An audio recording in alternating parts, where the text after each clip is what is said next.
नमस्ते। आज हम बात करने वाले हैं नक्शों की, जो देखने में तो बस कागज के टुकड़े लगते हैं, लेकिन असल में ये एक पूरी की पूरी भाषा है। एक ऐसी भाषा जो हमें दुनिया की कहानियां सुनाती है। तो सबसे बड़ा सवाल यही है, हमारी पृथ्वी गोल है और कागज चपटा। अब इस गोल चीज को चपटे पर कैसे दिखाएं? ये कार्टोग्राफी यानी नक्शा बनाने की कला की सबसे बड़ी चुनौती है। जरा सोचिए, अगर एक रबड़ की गेंद पर कुछ बना हो और उसे चपटा करने की कोशिश करें तो वो तस्वीर तो बिगड़ जाएगी, है ना? बस यही मुश्किल पृथ्वी के साथ भी आती है। देखिए, अगर हमें पूरी दुनिया को एक साथ देखना है तो ग्लोब से बेहतर कुछ नहीं। वो पृथ्वी का सही आकार दिखाता है। लेकिन अगर हमें किसी एक देश या शहर या अपने ही मोहल्ले को गौर से देखना हो, तब क्या?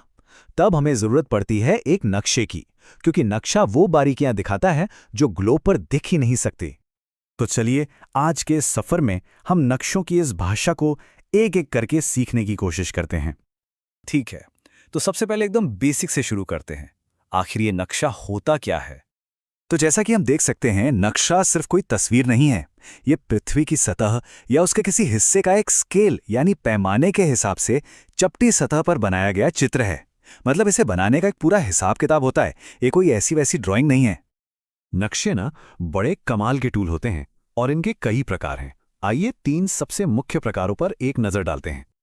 हर नक्शा एक अलग कहानी सुनाता है। सबसे पहले हैं फिजिकल मैप्स यानी भौतिक नक्शे। ये हमें जमीन की कुदरती बनावट दिखाते हैं, कहाँ पहाड़ हैं, कहाँ नदियां हैं। फिर आते हैं पॉलिटिकल मैप्स यानी राजनीतिक नक्शे। ये इंसानों की बनाई हुई सीमाएं दिखाते हैं, शहर, राज्य, देश। और आखिर में है थीमैटिक मैप्स, जो किसी एक खास जानकारी पर फोकस करते हैं, जैसे कहाँ कितनी बारिश होती है या कहाँ कौन से जंगल हैं। तो कह सकते हैं कि हर नक्शे का अपना एक सीक्रेट कोड होता है और अब हम उसी कोड को क्रैक करना सीखने वाले हैं।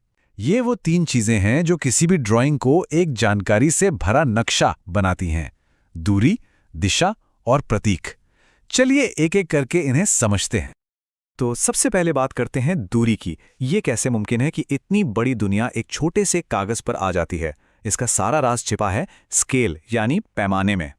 पैमाना असल में जमीन की असली दूरी और नक्शे पर दिखाई गई दूरी के बीच का एक अनुपात है। जैसे हो सकता है कि नक्शे पर 1 सेंटीमीटर का मतलब जमीन पर 5 किलोमीटर हो। इसी नियम की वजह से हम नक्शे पर कुछ भी नापकर असल दुनिया की दूरी का पता लगा पाते हैं। इसके बिना तो नक्शा बस एक तस्वीर है। यहाँ एक मजेदार बात है जो अक्सर लोगों को कंफ्यूज करती है।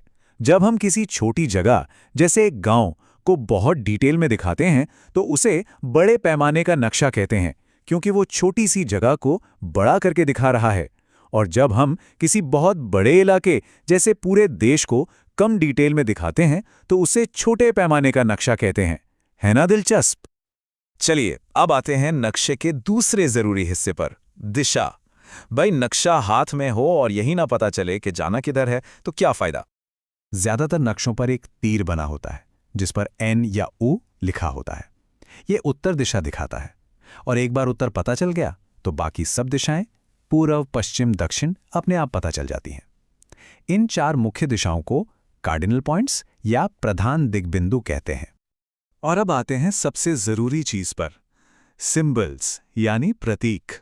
असल में तो यही वो चीज है जो एक ड्राइंग को एक सच्चा नक्शा बनाती है।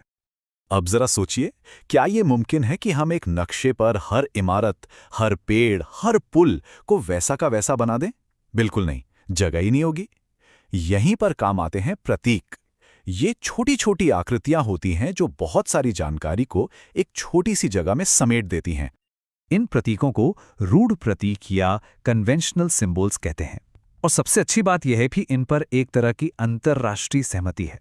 मतलब रेलवे लाइन का सिंबल भारत में जो है वही दुनिया के किसी और देश के नक्शे पर भी मिलेगा। ये नक्शों की एक यूनिवर्सल भाषा है जिसे कोई भी समझ सकता है। सिंबल्स के अलावा रंगों का भी अपना एक मतलब होता है। ये भी एक तरह का कोड है।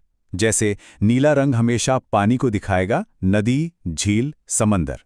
भूरा रंग पहाड़ों के लिए, पीला पठारों के लिए और हरा रंग मैदानों को दिखाने के लिए इस्तेमाल होता है। अच्छा, अब जब हम नक्शों की भाषा समझ गए हैं तो जरा ये भी देख लेते हैं कि ये रेखा चित्र और खाका यानी स्केच और प्लान से कैसे अलग होते हैं। तो देखिए, इन तीनों में सबसे बड़ा फर्क है पैमाने का। एक नक्शा और एक प्लान दोनों स्केल पर आधारित होते हैं, लेकिन एक स्केच वो तो बस याददाश्त के आधार पर बनाई गई एक रफ ड्राइंग है, उसमें कोई स्केल नहीं होता। जब हमें किसी कमरे जैसी छोटी जगह की एकदम सटीक जानकारी चाहिए होती है, तब हम एक प्लान का इस्तेमाल करते हैं। तो कुल मिलाकर बात यह है कि नक्शों की अपनी एक भाषा है जो पूरी दुनिया में समझी जाती है। और अगर हम इसके 3 मूल तत्व दूरी, दिशा और प्रतीक को समझ लें तो हम इस भाषा को पढ़ सकते हैं। ये हमें दुनिया को एक बिल्कुल ही अलग नज़र से देखने में मदद करती है। तो आप जब ये सब जान गए हैं तो एक सवाल उठता है, अपने मोहल्ले का नक्शा क्या कहानी बताता है? जरा सोचकर देखिए, कहाँ पर क्या है, कौन सी जगह जरूरी है, कौन सी सड़कें कहाँ जाती हैं। अपनी इस नई समझ का इस्तेमाल करके अपने आसपास की दुनिया को एक नए नजरिए से देखने की कोशिश कीजिए।